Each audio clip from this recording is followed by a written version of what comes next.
Right, okay. Do you want to kick it off? Should we kick it off? Yeah, let's go for it. Come on. I don't know why I'm fucking laughing. Should we do a coin flip? Yeah, could do it. No, we'll go right it.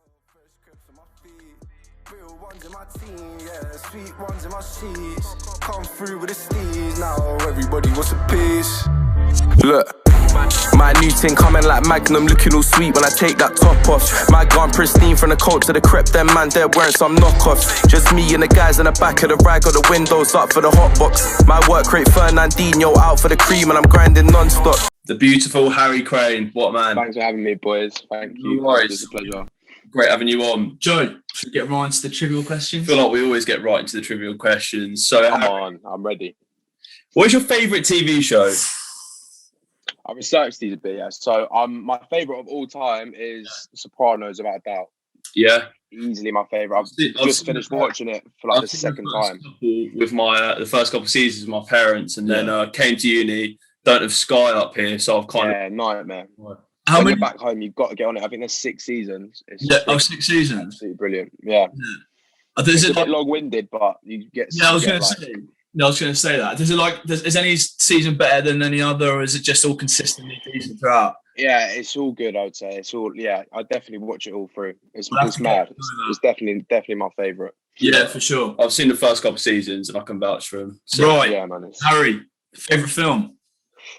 Another difficult one. I was thinking. I'm such a Tarantino head, so I had a few. But I think Inglourious Basterds has to be my number one, man. Yeah, just in terms of like overall, it's just such a good film. I've seen it so many times. It's quality. No, it's probably decent, isn't it? Go on. Yeah, I was just going to say, I was actually going to ask stupid. I was going to say it's your favourite Tarantino movie, but if it's your favourite movie, then I presume so. Yeah. There you go. The thing is, for me, it's Django Unchained. I think Tarantino's best film. Yeah, that was between them two, I think. It's a hard one. I say Kill Bill. Really? Yeah. I thought the new one was good as well. I saw it in cinema. Yeah. With, Brad Pitt. You see Once Upon a Time in Hollywood? That is. Yeah. I'm having a stinker, Harry. I'm having a stinker. Let's move on. It's all right, boys. It's all right. Swiftly moving on. Swiftly. What's your favourite restaurant, Harry? Another one, I had a tough time thinking about this one, but from memory, I think it was December 2019. For one of my boys' birthday, I went to Sushi Samba in like a tower in London. Yeah. And it was just like the whole experience, the night was banging. And it's like, what's it called? You know, they do like a taster menu, so it's loads of different sort of dishes. You don't really order, you just get what they give you almost. Oh, nice. And like the flavors were mad. And I had like a proper good night out after, so it's just one that sticks in the memory. It's expensive, but it was a proper good night. My missus has been there. She's told me about it, but yeah, I don't quite have the peas to go there yet. Maybe. Yeah, neither do I, bro. If this interview kicks off, then maybe. Yeah, exactly. Put it on the Burn FM card. Expensive. Yeah, exactly. Sure. We'll have a word with the people up there. Right, so we've seen your Nando's freestyle, and this is why we've chucked this question in. Yeah, cool. Good question. You actually smashed that video. What is your Nando's order? Easy, this one. I like medium pitta. I've always been a pitta man. People go for wraps. I'm not with it. Mm-hmm. Pitta with peri chips and garlic bread and drink. Simple. I'm simple. Easy to please. I've got a question for you. Have you tried the Fino pitta? Yeah, they I think they took it off the menu. They did. Different gear. It's just because of Corona, but yeah, it's not on there anymore. But that I'll definitely have a word with the Nando's. Yeah, you could put a few strings for us, Harry. Well, just for the people in general, we'd appreciate it, I'm sure. Yeah, man. Definitely. Right, Harry, what's your favourite sandwich and why? This is another tough one. I don't know. I'm not like a picky, choosy guy. Yeah. I was thinking plain and simple, BLT. Can't go wrong. Especially like homemade, you can bang it out at home. Yeah. Like, can't go wrong. Yeah, I was going to say, I reckon a homemade one is definitely levels above a Tesco one or something. So, yeah, man. It's a strong shout for sure. What is the best thing that you can cook, Harry? Say you got a girl over, whatever. You want to impress her. What are you cooking up? Impressing the missus, which is it's a tough one. I don't know. I sort of approached it in a different way. I was thinking, I'm sort of king of the barbecue, I would say. Like, I love in summer getting around the barbecue. Yeah. Just like making a banging spread, like guacamole, all the works, and just like doing the meat. And I think it's such like a good occasion, like with the beers and stuff. I just think barbecue can't beat it. I'm pretty techie with the spatula. What meats are you chucking on there? I like I like prawns is a bit of a weird one. Like prawns in there. Yeah. You have I to know it's think outside the box. We'll make like veggie kebab. You can go so many ways with it. And that's why it's just exactly. Halloumi. Oh, think about it. And that's why I'm saying bring the Fino Pitta back because you got the halloumi in there. Yeah, bro. Solid choice, mate. Who's your favourite athlete? I can guess. You boys know where I'm going to go with this one. Potentially, yeah. I didn't know if you wanted current or all time. I think currently, Thiago Silva is my favourite at the minute. Really? Classy. I thought you were going to say He's got his shirt for Christmas. Oh, is it?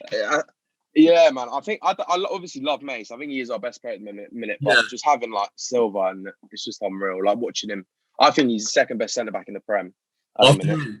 Or even when after obviously Virgil, but he's been yeah. I think he's been class for his age and stuff to step in. I think so. I think he's definitely improved Chelsea's defence. Like just having that experience in it. Yeah, we've sort of dropped. He hasn't played. He must have been out for about a month. He's top, hasn't he? Yeah, and Christensen stepped up, but I just think he's just a top geezer, isn't he? Interesting. So who would you say overall all time? I think all time's got to be Didier, innit? Got to be Drugs. Oh yeah, he's the king. He's an absolute king. Legend. I think that's Champions League night. It was my day before my birthday, so like. Oh, was it?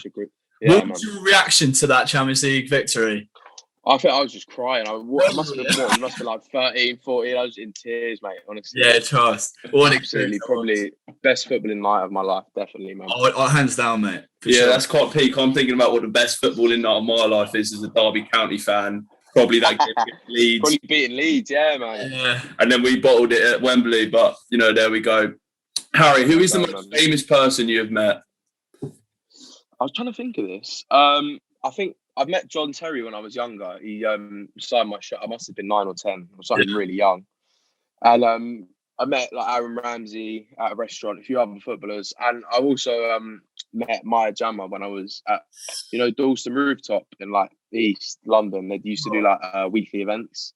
And you catch like a few famous heads. So obviously I went up to her. I was maybe had a few beers and I just went, oh, Maya, check out my music, whatever. And she was like, yeah, I will, like being all polite. And I don't think she ever did, bless her. But yeah, it was good. It was good to meet her. And it was, they're good fun, those rooftop parties. Hopefully some of them in summer, if it all starts to go back to normal. Didn't keep that relationship going then? There wasn't the spark? Yeah, it wasn't. She didn't drop me a DM. Yeah, surprising. Win some, you lose some. Yeah, exactly. Yeah, I would have thought. Yeah, man. What can you do? Right. You're going out of the town. This is after lockdown. Harry, what are you wearing? Right. So obviously, we're talking June 21st here. Sun blazing. What are you wearing, bro? Picture the scene. I'm talking white Air Forces straight out of the box. Just plain? Plain white Air Forces? Is this that day? Yeah, man. Just plain white, crisp. Yeah. Can't beat him. What else are you wearing? I think nice pair of shorts. Nice pair of shorts. Simple. Yeah. And then, I got these Nike shorts, great, like grey shorts that I rock quite a lot, which are quite comfy and sort of my go-to. And then I like a nice shirt. Like I don't know if you've seen my Lemonade video, but I'm shirt in that. We were gonna say about that, the wavy shirt. Yeah, man. So I want to shirt like that, hopefully. Man. All right, okay. Well, let's say you're on the continuation of this night out, and everyone's crowding around you, and they say, "Harry, impress us. Give us a party trick. What have you got up your sleeve?" My notorious party trick, I would say, is I'm proper good at not blowing my own trumpet, but good at accents and impressions. Oh, it's perfect. You obviously know what the What's your best accent or impression? I do quite a good Stewie Griffin, I've been told. I want to hear this. We have to. Brian, what the devil, Brian? What the do? I like that. That's pretty solid. Yeah, man. Yeah, I can bust out any accent, really. So the music goes off and Harry Crane's pulling out his Family Guy impressions. I love it. Exactly, man. I wish I could. Forget the music. Forget the music. Would you ever incorporate some of your impressions into your music? I don't know. Maybe. Family Guy freestyle. I would love to see Family Guy freestyle. Yeah. Well, you heard it here first. Yeah. You heard it. This could be starting something beautiful. That's what I'm saying. You reckon Stewie would have bars, though? That's the question.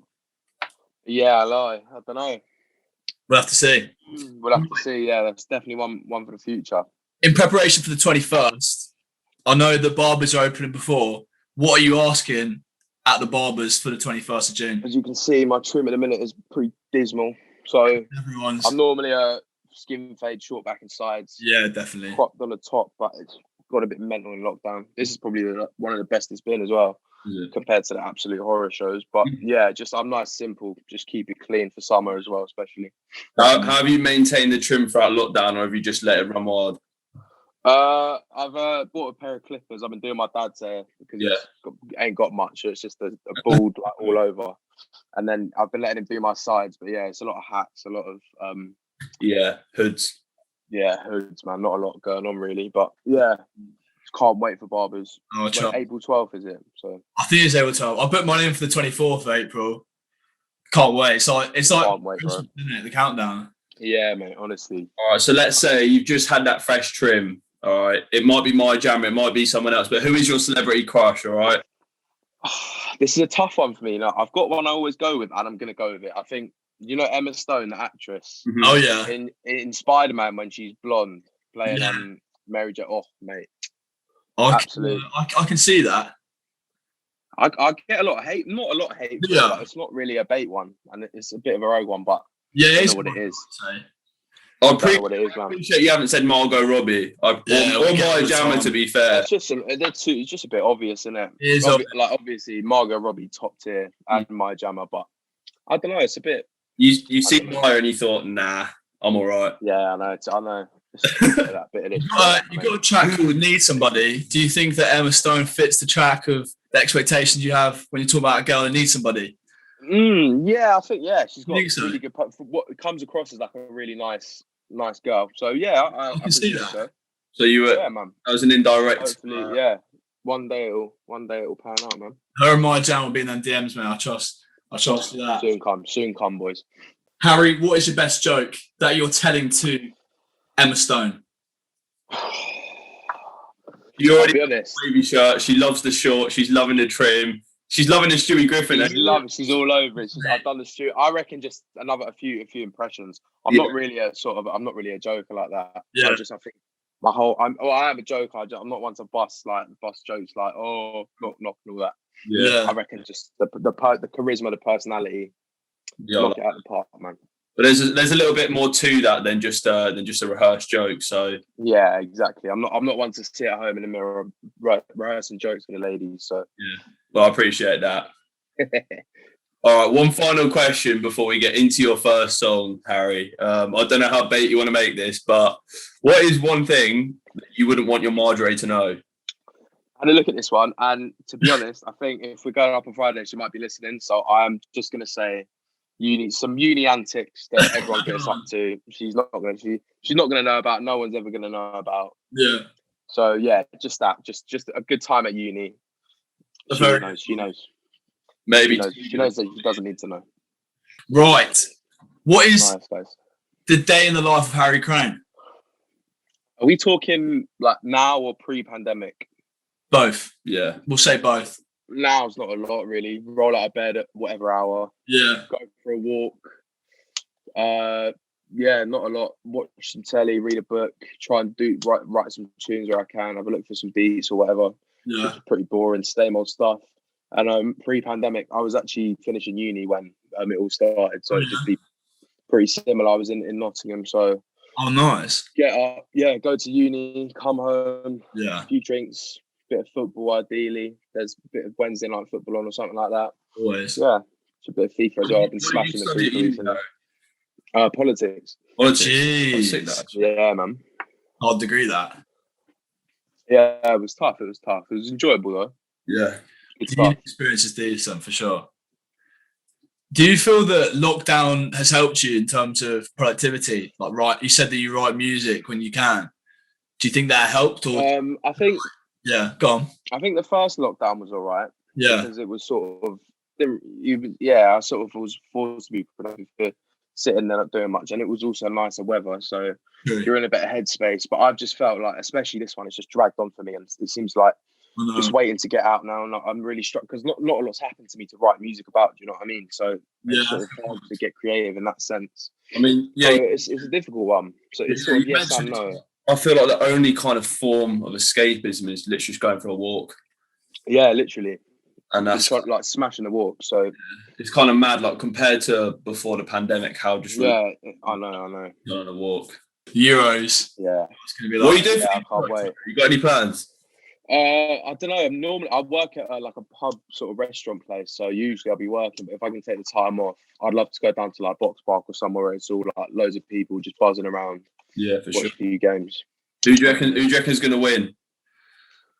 I want to say England, but I don't know if he's going to play 5 at the back. I'm not too confident. I don't know. We'll see what. I'm not entirely sure he will.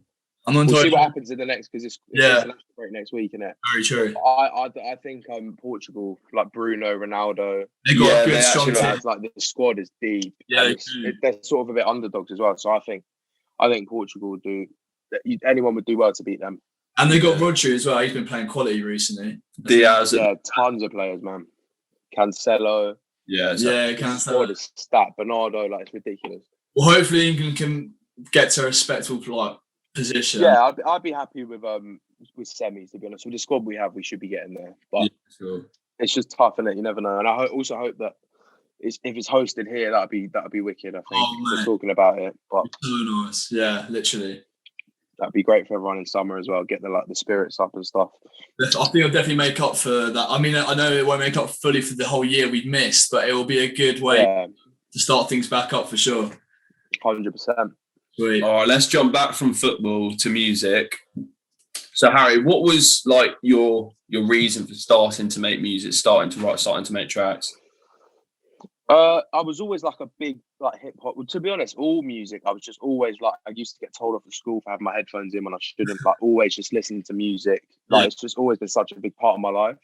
And then we sort of started. I would just bantering, having a joke in group chats, sending voice notes. And then we went to my mates who had a mic, and it just sort of kept progressively building. And people were like, "Oh, you're actually all right at this. You should keep sort of doing it."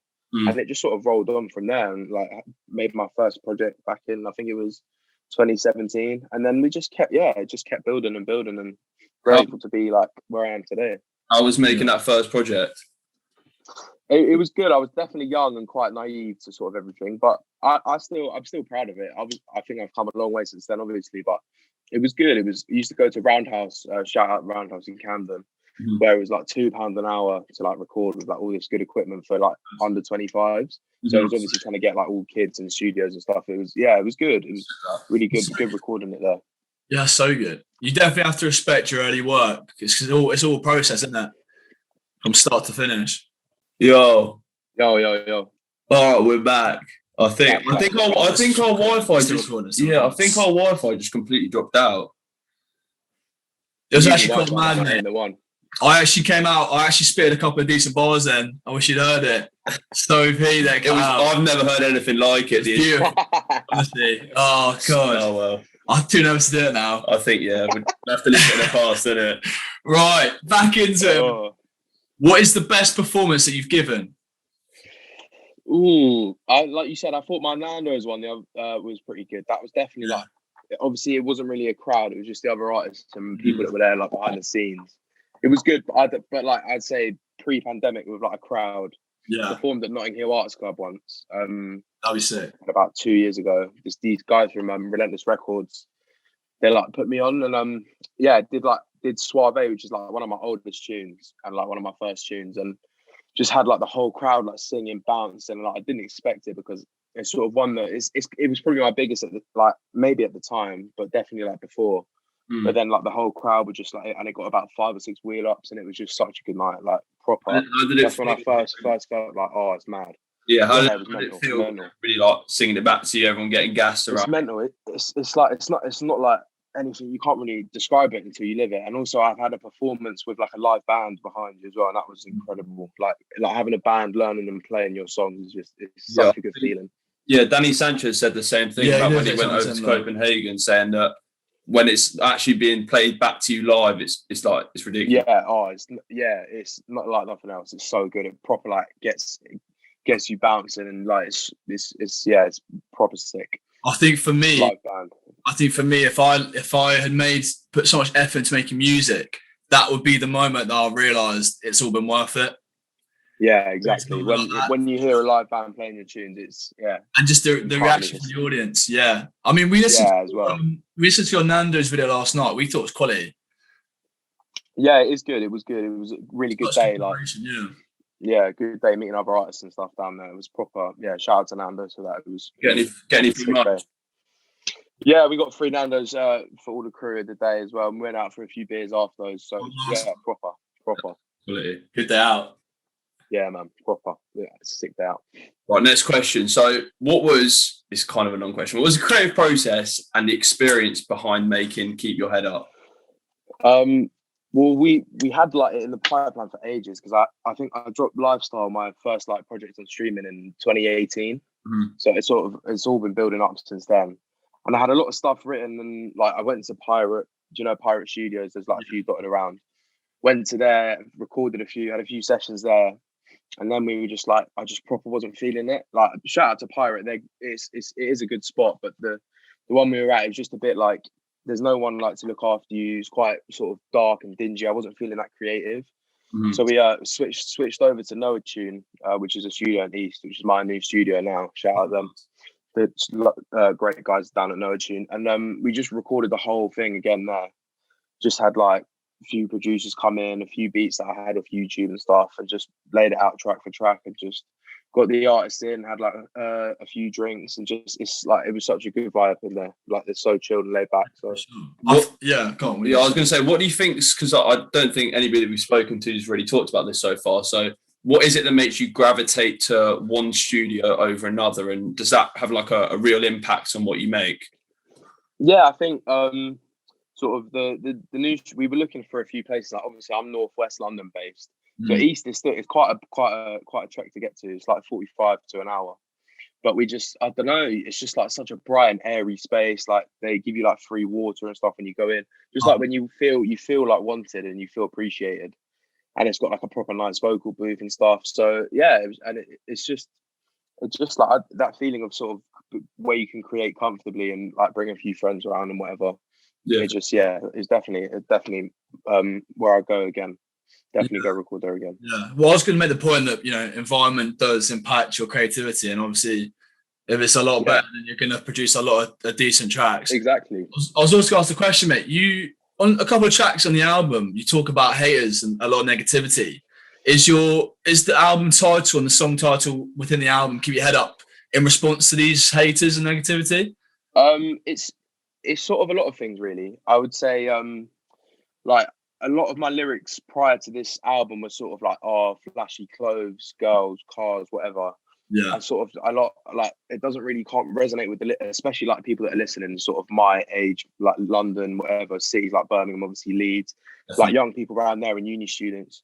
Just like want to resonate with, because I know a lot of people go through a lot of stuff. So like I think to like sort of if you bring it down a few and just talk about like the real stuff, it creates a connection with the listener. So that was almost like just everyone. I know it's been a tough time, especially like through going all this. Just like keep going, keep your head up, stay strong, and sort of hopefully the project was something that people could resonate with through a tough time. Yeah, definitely. I feel like in a time where people are trying to be someone that they're not and they're trying to flex on everyone, I think you're a breath of fresh air, because you come with a different flow, different type of beat. You're more chilled out. You want to have a good time. Like it's definitely it's definitely easy to fall into that sort of, because it's sort of you hear other rappers doing it and you sort of think, this sounds good, whatever. It's easy to fall into that, but I think it's a lot more real, and you get a lot more respect and a lot more relatable when you like real issues that people can relate to.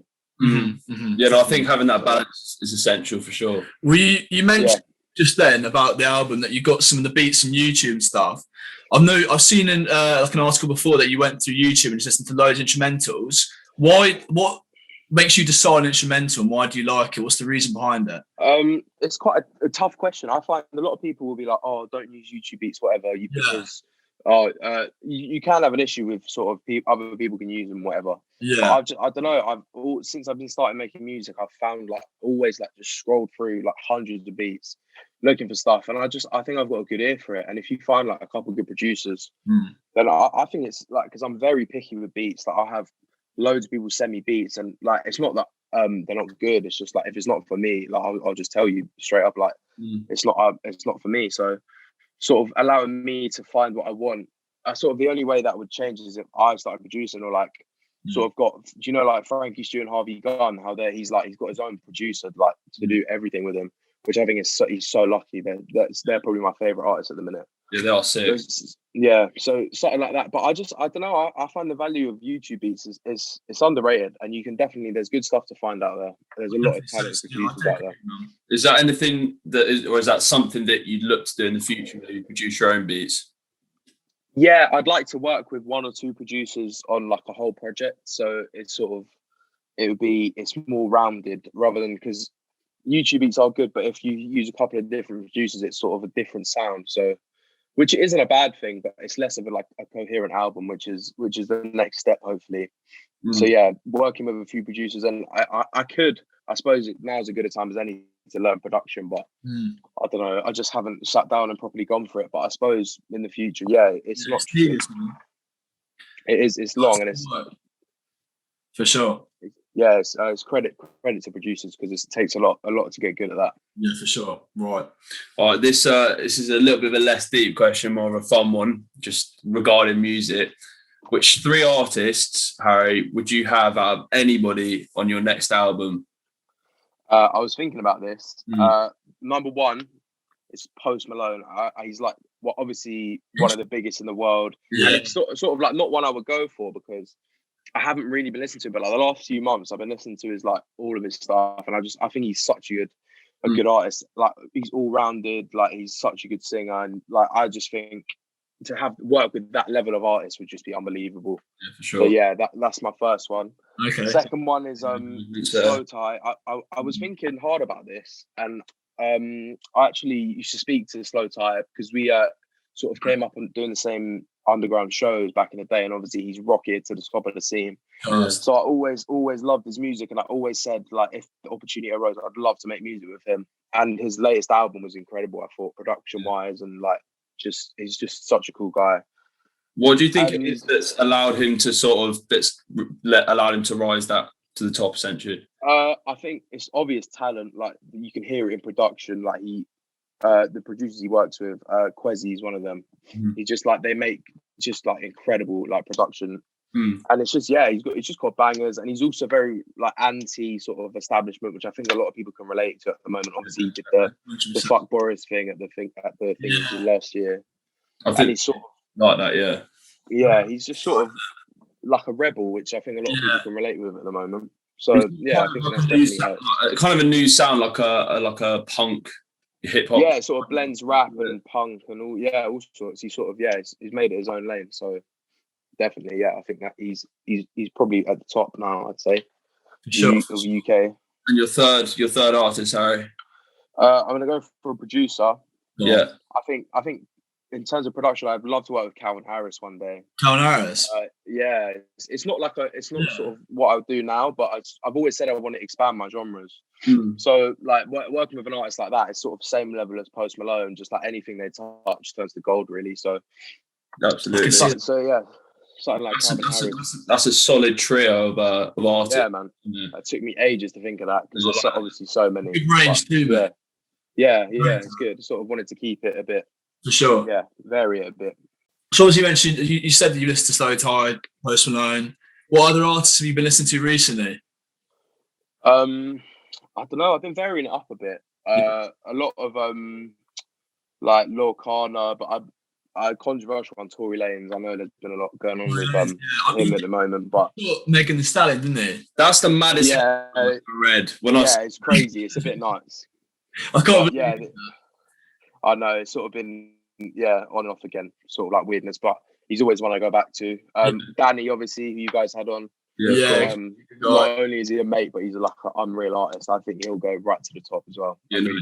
We got something coming out with him tonight, actually, and he absolutely smashed out of the park for us. He's honestly, his work rate and his ability is second to none. I've always said it since I met him in 2016. I always knew he's the one, man. He's such a nice guy as well. So he was a good lad. We were speaking briefly before Joe came in about your track "Hollow Me," and you were saying that potentially someone could be in the works. for summer?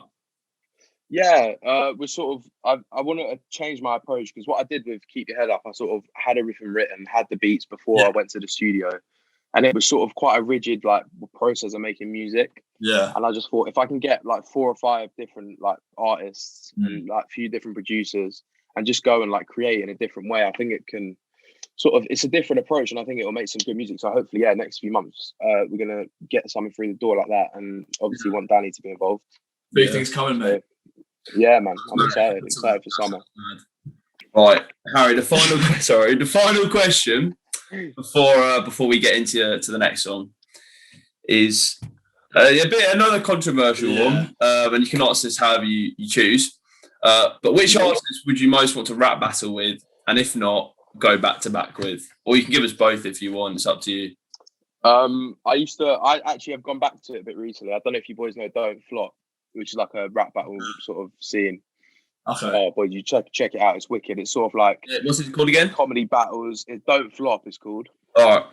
Okay. So there's this battler called Shuffle T, and he's like he's quite a posh guy. So obviously, like, it's quite funny watching him battle, and like he is right. Like, he's so good. Yeah. He's like the champion of Don't Flop. He's won a few titles and stuff. But yeah, to like go back to back with him or like have him do a verse against me and like pick me apart, I think would be sick. So yeah, that's my shout. Shuffle T. It's a bit of a rogue one, but do you reckon you could have him in a rap battle? Oh, I don't know. I'm battles. It's not really. I don't know. I don't know if that's my scene or my style. It's like, it must be quite difficult, like memorizing all different rounds and stuff. So, but I don't know if like Shuffle T, I reckon he picked me apart. He's so funny. I'll send you boys a link to some stuff later. Go ahead, I promise you'll be rolling up. It's quality. This is actually a big question. I think it's probably one of the best questions that we probably have. My favourite question is what artists would you have on a 5-a-side team? I've researched this for hours because I've been trying to think. I know my number one, Kamikaze, because I know he balls out and he's a hard rapper. Yeah. Yannick Balassi, have you boys seen his clash with Bradley Wright Phillips? Yeah. He binned off Bradley Wright Phillips. Is that the one on Capital Extra? Not Capital Extra, BBC Radio 1 Extra. Oh no, sorry, Balassi's the next question, isn't it? That's a footballer, not artist. We need to. Do you want to start again? Because I got my list. Sorry. Yeah. So what? Kamikaze is my first one. Yeah. I've got Swarms because he used to play for Charlton with Joe Gomez. Yeah, I've seen this. Yeah. Obviously got to put myself in there. Boys. Yeah. Found out Tinchy Strider. I didn't know this when I was researching. He used to kick ball for like Wimbledon and a few others. So get Tinchy in. Yeah, and I don't know if you guys know Daps. He's got a few tunes on like GRM and stuff, Afro beats. It rings a bell. He was he's Not's first team. He lived like up the road from me when I was at uni. So yeah, Daps, I reckon. Decent 5-a-side. Yeah, decent little side. That I reckon we put a few to the side. Yeah. Yeah. Right. I've got a little added question. This might catch you off guard, Harry. Who would you have as manager? I reckon got to go Jose. I know I shouldn't like Jose because he's a bit of a traitor, but I love him so much, and I think get him in. You reckon? His Instagram makes me crease as well. Yeah, he's a top boy. Good bit of promo with that. Yeah. I think you get into Tinchy as well. You get into Tinchy. Yeah. He wouldn't let him slack. Would you? Yeah, four at the back as well. What was that? Would you put yourself as captain? Yeah, I reckon got to be. Yeah, gotta be. So you're the mediator between Jose and the rest of the boys. Yeah. I'll translate. I'll get the message through to the boys. Kamikaze ain't pulling his weight. You're letting him know. I'm getting into him. Don't worry about that. Basically, yeah, the opposite. The reverse. Yeah. What does you pick? I'm gonna be cheeky and put Kamikaze in again because I know he does both. Yeah, might as well. Balassi, because when he put Bradley Wright Phillips, he binned him off. Like I watched that clash the other day. Like I hadn't seen it in ages. It was proper good. Yeah, so Balassi. And I saw Tammy and Hudson. Yeah, he's got bars on One Extra. Yeah, on some Chelsea Unseen the other day. Yeah, they were doing like some little rap thing. So I thought, yeah, why not give those two boys a go? I think it's quite. I was gonna say Depay, but his tunes aren't that all that, so he's not making the cut. Yeah, he's not. I was thinking about him, but nah. I reckon, so Tammy, Hudson, Balassi, and Cam. I like that. Do you know a guy? Do you know a footballer called Roy Sargento? Yeah. He actually he's Dutch. He actually makes songs as well. Never heard of him. Yeah, Everton. It's like the same with Madrid back in the day. Yeah, he's a baller back in the day. He used to play for Reading. Yeah, swear. Yeah, I remember him. Yeah, decent baller. Right. Dream scenario, Harry. Where would you want to be in 5 years' time? What do you want to do with your music, and where do you want to take it? I just think having the opportunity to sort of travel, perform, and just like, it's not all about like making the massive amounts of money. I'd be content with just having enough to enjoy myself, like travel, perform in front of new crowds, like do a few festivals and stuff, and just have like a good library of music that I'm proud of, because that's the main thing, because you sort of make music for yourself that you're proud to put out. So yeah, I'm not after a lot, just work with some cool artists, make some good music, and just have a good time, man. I think that's a very humble answer. I was going to say very humble. Where would you want to? What country would you want to perform in the most? I'd love to do US for obvious reasons, but I've got when you check like Spotify, like where you see your listeners and stuff. Yeah. Oz, I've got quite a big following in Australia, so it'd be cool to get out there and do some shows as well. Yeah, that'd be so cool going there. It'd be wicked to get out there. Also, some European cities like Amsterdam, Copenhagen, like that. Yeah. Obviously, Danny said he went out to Copenhagen. Like that'd be wicked as well. Yeah, trust. Right, that's it. Right, well, on to the final question here, Harry. And I'm interested to see. Here we go. But I like this one. What is one conspiracy theory that you believe in? I thought this was a good question. I thought long and hard about it. Yeah. I'm not a big believer in like the bait ones, like 9/11 or whatever, or the moon one. Fair enough. I heard of this one. I think it's from the 80s or the 90s. It's called the Marconi like science conspiracy, where there were like these 25 different scientists who worked for this company. Okay. And I think I think nearly all of them like died in like suspicious circumstances over like 10 years. Interesting. And like it was either like suicide or accidental, and they were working on like some big defense like budget project, and like some of the deaths are like so weird, like just all labeled as like suicide and accidents and stuff, like people driving off like bridges and stuff like that. I just thought it's like, because it's almost one that could definitely be real. So yeah, sort of throw that one. It's called the Marconi thingy. Marconi conspiracy. Yeah. Do you know what they were trying to hide? I think it was all, they were developing like new weapons for like, I think it was like the US Defense or the UK Defense Ministry. So yeah, so like new weapon technology, and obviously they someone obviously knew something or whatever, and they'd found something, and they killed them off or something dodgy. Yeah, but that's one that I looked up, which I thought was a good question. Let's look into one. Do you know what, I like that, because you've taught me something there. Instead of just going pyramids, Area 51, I've learned something, and I've got something to do with the rest of my evening. Everyone knows the basics. There you go. Yeah, dive into that rabbit hole, boys. Yeah. Right, well, that brings everything to an end. That concludes the interview, Harry. Is there anything that you want to promote, mate? We're working on some finals. I'm not sure where we're at currently, because obviously it's a bit difficult working with stuff. But hopefully vinyls will be available soon. You can hit my Instagram for any stuff like that. Of course. And we ran some promotions for like pint glasses and lighters and stuff for merch, but they were sort of like we were giving it out to people. Like I gave it to people that had influenced me in my career and I'd worked with. But if we got enough left over, or we were thinking about selling those or doing a giveaway or something like that. So yeah, watch out for that as well. Did Maya end up getting one? Unfortunately, no, she didn't fuck me her address, or her number. So, well, she's lost out there in my opinion. Exactly, yeah. She could have been sipping a nice cold one from my pint glass. So, what are you gonna do? That's an L for her, man. Yeah. Harry, it's been an absolute pleasure, and we'll promote your stuff when it comes out, when them vinyls out. Yeah. But yeah, sweet man. Thank you so much.